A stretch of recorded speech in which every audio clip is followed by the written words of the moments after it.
तो प्रधान शिक्षक परीक्षा के अंतर्गत अब आपके पास लगभग 1 महीने का समय बचा है और इसको ध्यान में रख करके मैं आपके बीच में मॉडल सेट लेकर के उपस्थित हो रहा हूँ। इसके पहले मैंने आपके बीच डीएलएड का मॉडल सेट लेकर के आया था, जिसमें मैंने आपको 75 क्वेश्चंस का जो मॉडल सेट आपके सामने प्रस्तुत किया उसे 2 पार्ट में बांटा था। और आज मैं आपके बीच में जीएस सिलेबस का मॉडल सेट लेकर के आ रहा हूं और इसे भी मैं 2 पार्ट में आपके बीच में रखूंगा। क्यों रखूंगा ये भी मैं आपको बताता हूं। देखिए, आज जो पार्ट 1 है उसमें जिन सब्जेक्ट्स को मैंने जगह दिया है वो है हिस्ट्री, एसएसटी, ज्योग्राफी और साइंस।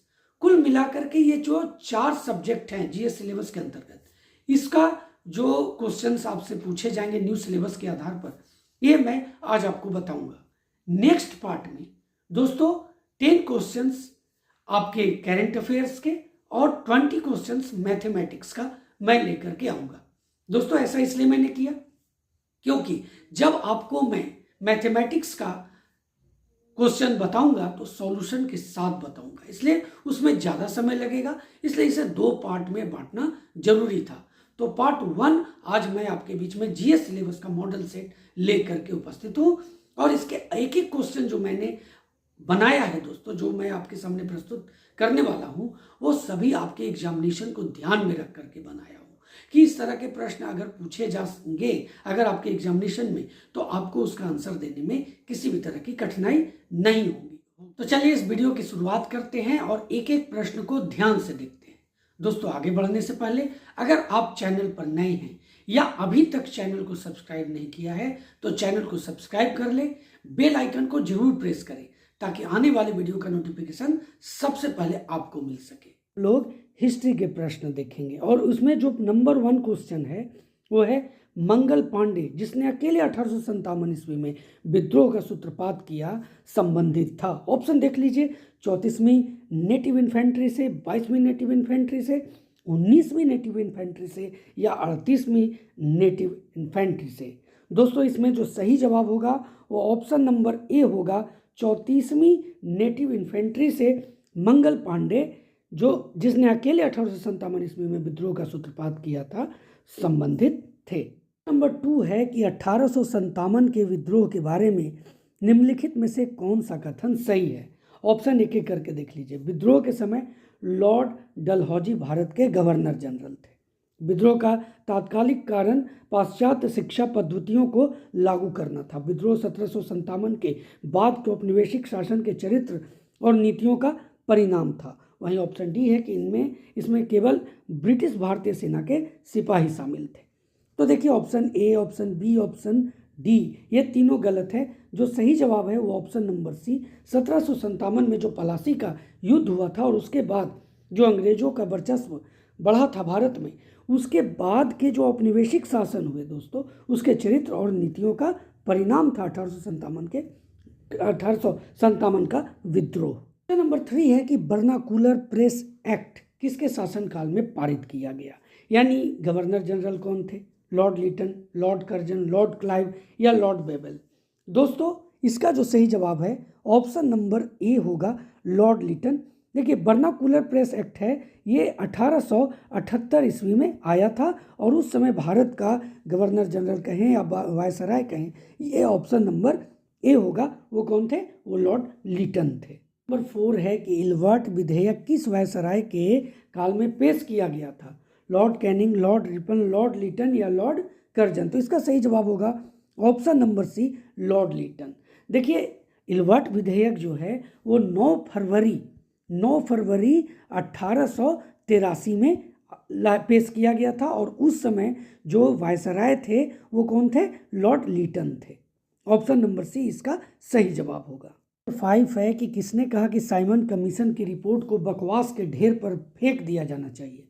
महात्मा गांधी, जवाहरलाल नेहरू, शिव स्वामी अय्यर या मोहम्मद अली जिन्ना। दोस्तों, साइमन कमीशन भारत में 1828 में आया और इसमें एक भी भारतीय नहीं थे और इसको देख करके इसीलिए इसका विरोध हुआ था।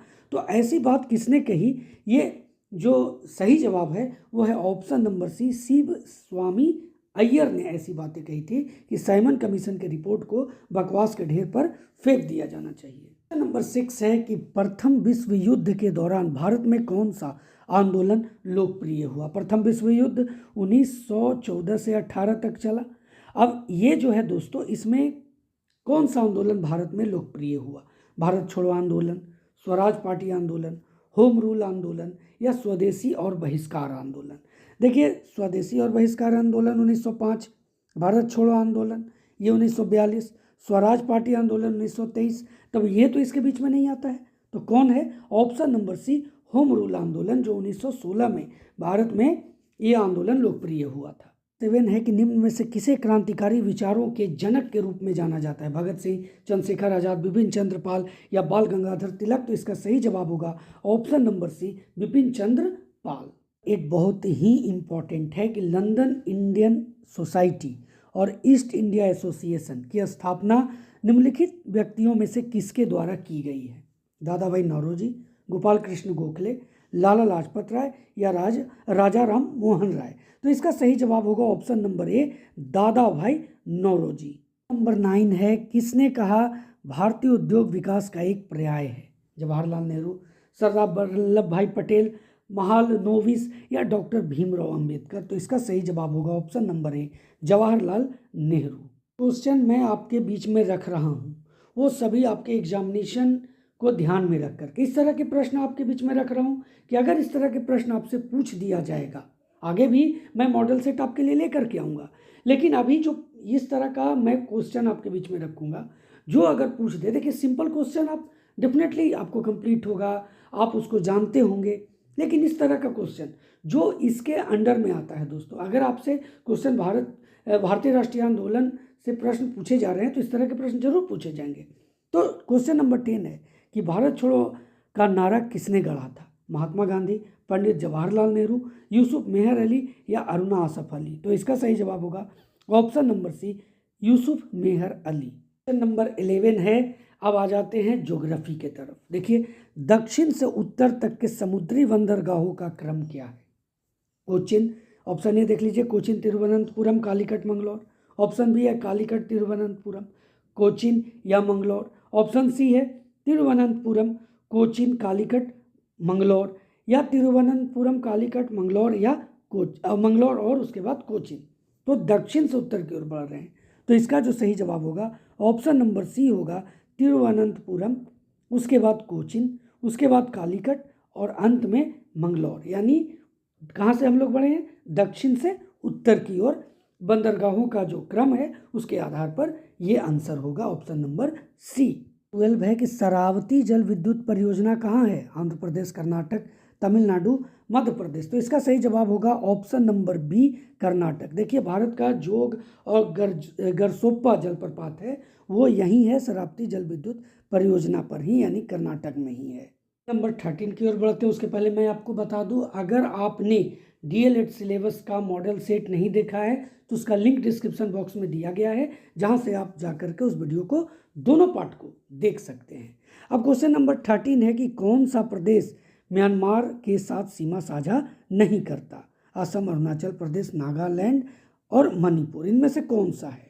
तो देखिए, इसमें आपको मैं पहले बता दूं कि म्यांमार के साथ जो भारत के राज्य सीमाएं साझा करती हैं उसके अंतर्गत अरुणाचल प्रदेश है, नागालैंड है, मणिपुर है और साथ ही साथ एक मिजोरम भी है। जलीय की बात करें तो अंडमान निकोबार द्वीप समूह है। तो इसका जो सही जवाब होगा वो ऑप्शन नंबर ए होगा, असम। नंबर 14 है कि अमरकंटक की पहाड़ियों में से कौन सी नदी निकलती है? बेतवा, ताप्ती, कृष्णा या नर्मदा। तो दोस्तों, इसमें से जो यहाँ पर ऑप्शन में दिए गए हैं, अमरकंटक की पहाड़ियों से जो नदी निकलती है वो ऑप्शन नंबर डी होगा, नर्मदा। 15 है कि राष्ट्रीय जल विज्ञान संस्थान निम्नलिखित में से किस स्थान पर स्थित है? गोवा, मुंबई, रुड़की या हरिद्वार। तो इसका सही जवाब है option number C, Roorkee. Number 16 है कि भारत बांग्लादेश के बीच सीमा पर फरक्का बांध परियोजना किस नदी पर है? गंगा, ब्रह्मपुत्र, तिस्ता या दामोदर। देखिए, भारत बांग्लादेश के बीच सीमा पर फरक्का बांध की हम लोग बात कर रहे हैं, ये परियोजना ऑप्शन नंबर ए, गंगा नदी पर है। नंबर 17 है कि उत्तर भारत के विशाल मैदान यानी गंगा के मैदान और दक्कन पठार के बीच किस पर्वत श्रृंखला द्वारा विभाजन किया जाता है? बहुत इंपॉर्टेंट क्वेश्चन है। देखिए फिर से मैं बोल रहा हूँ, उत्तर भारत के विशाल मैदान यानी गंगा के मैदान और दक्कन के पठार के बीच किस पर्वत श्रृंखला द्वारा विभाजन होता है? अरावली, विंध्य, सतपुड़ा या अजंता? तो इसका सही जवाब होगा ऑप्शन नंबर बी, विंध्य। 18 है कि भारत के कितने राज्यों की सीमा भूटान से लगती है? 2, 3, 4 या 5?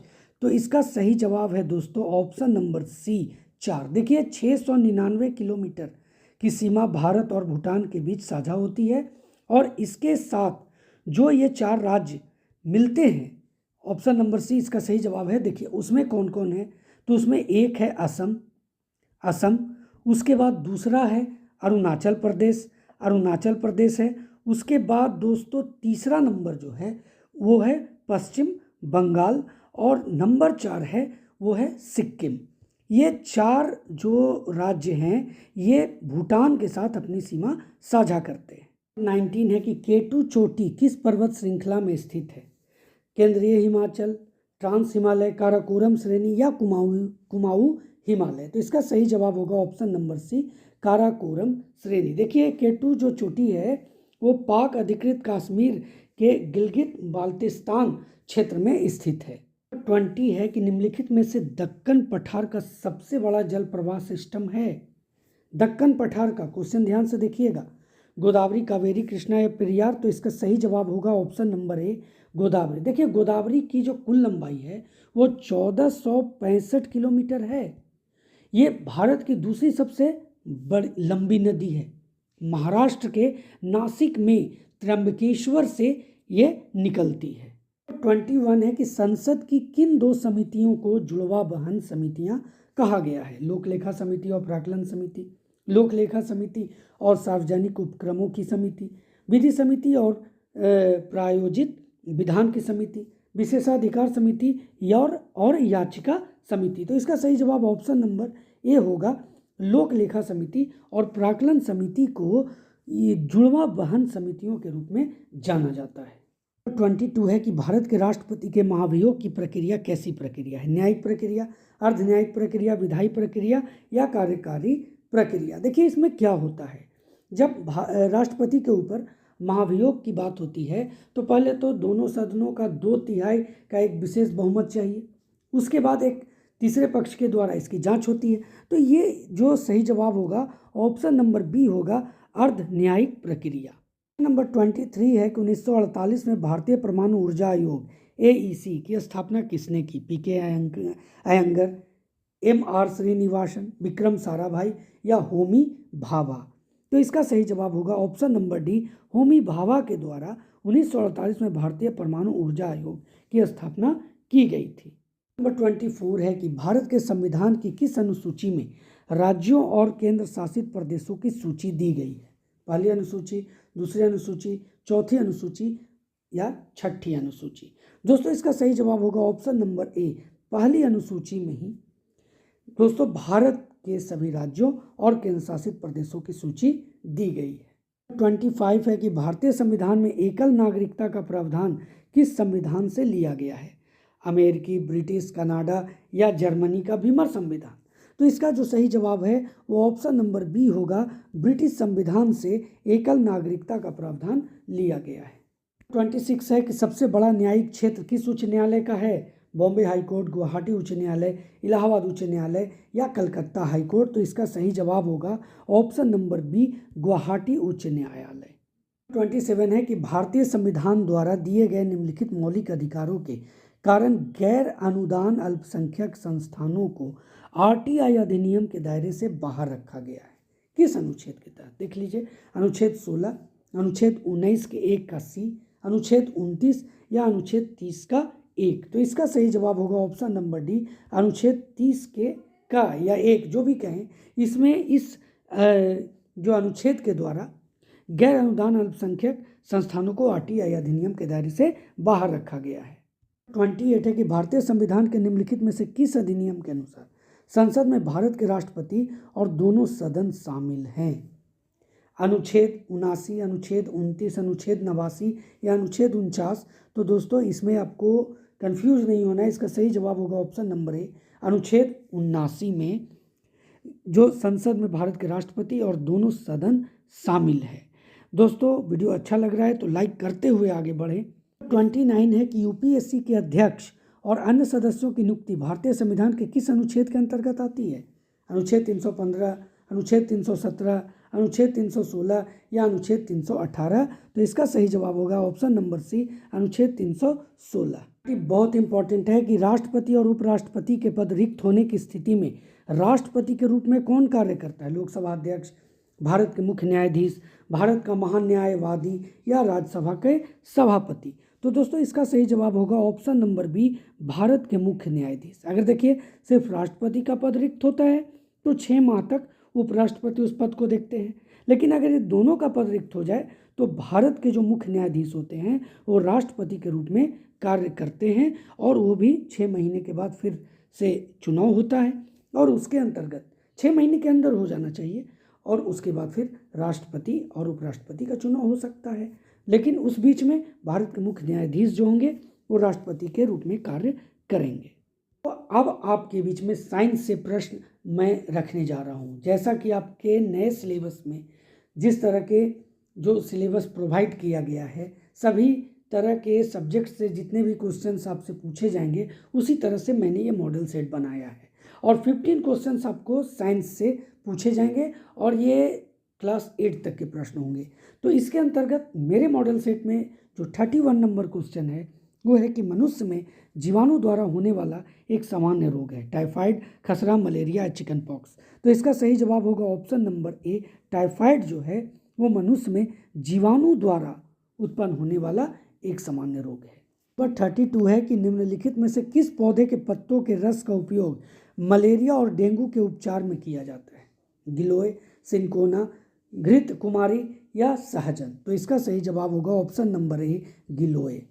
33 है कि उच्च अनुभार वाले बहुलक को क्या कहते हैं? प्लास्टिक, पिड़कनाशी, कांच या सीमेंट? तो इसका सही जवाब होगा ऑप्शन नंबर ए, प्लास्टिक जो होता है वो उच्च अनुभार वाले बहुलक होते हैं। नंबर 34 है कि पदार्थ जो प्राकृतिक प्रक्रिया जैसे जीवाणु द्वारा अपघटित हो जाता है कहलाता है जैव निम्नकरणीय, जैव अनिम्नकरणीय, संश्लेषित रेशे या अपघटक? तो इसका जो सही जवाब होगा वो ऑप्शन नंबर ए होगा, जैव निम्नकरणीय। क्वेश्चन नंबर 35 पर सबसे अधिक सक्रिय धातु है पोटेशियम, सोडियम, तांबा या सोना? तो इसका सही जवाब होगा ऑप्शन नंबर ए, यानी पोटेशियम, जिसका संकेत क्या होता है के, सबसे अधिक सक्रिय धातु है। नंबर 36 दोस्तों, पेट्रोलियम का कौन सा उत्पाद सड़क निर्माण हेतु उपयोग किया जाता है? कोक, कोल गैस, बिटुमेन या पेट्रोल? तो इसका सही जवाब होगा ऑप्शन नंबर सी, बिटुमेन।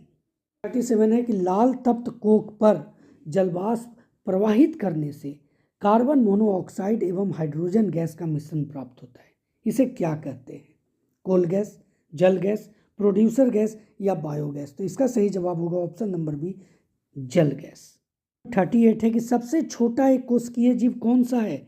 ईस्ट जीवाणु, अमीबा या माइकोप्लाज्मा?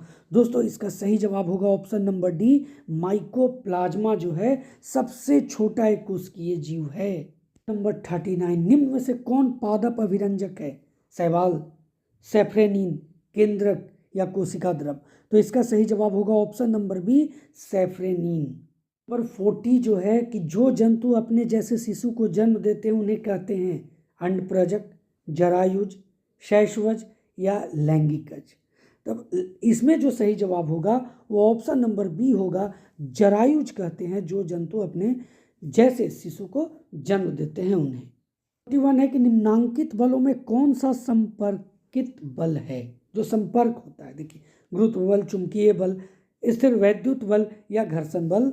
तो देखिए जो संपर्कित बल होगा वो ऑप्शन नंबर डी होगा, घर्षण बल।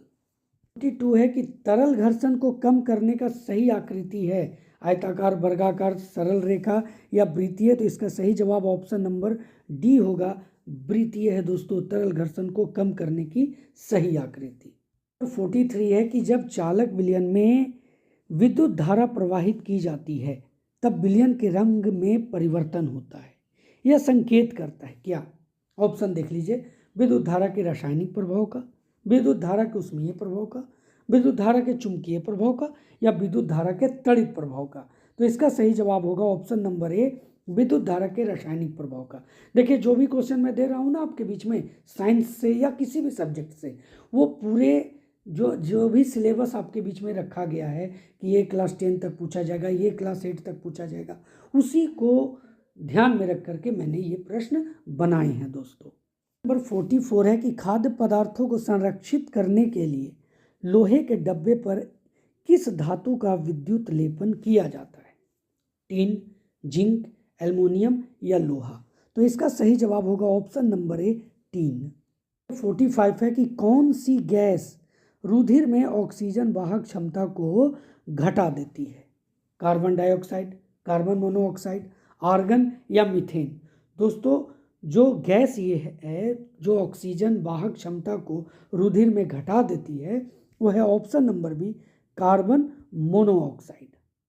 तो दोस्तों यह था जीएस सिलेबस का मॉडल सेट नंबर 1 का पार्ट 1 का वीडियो।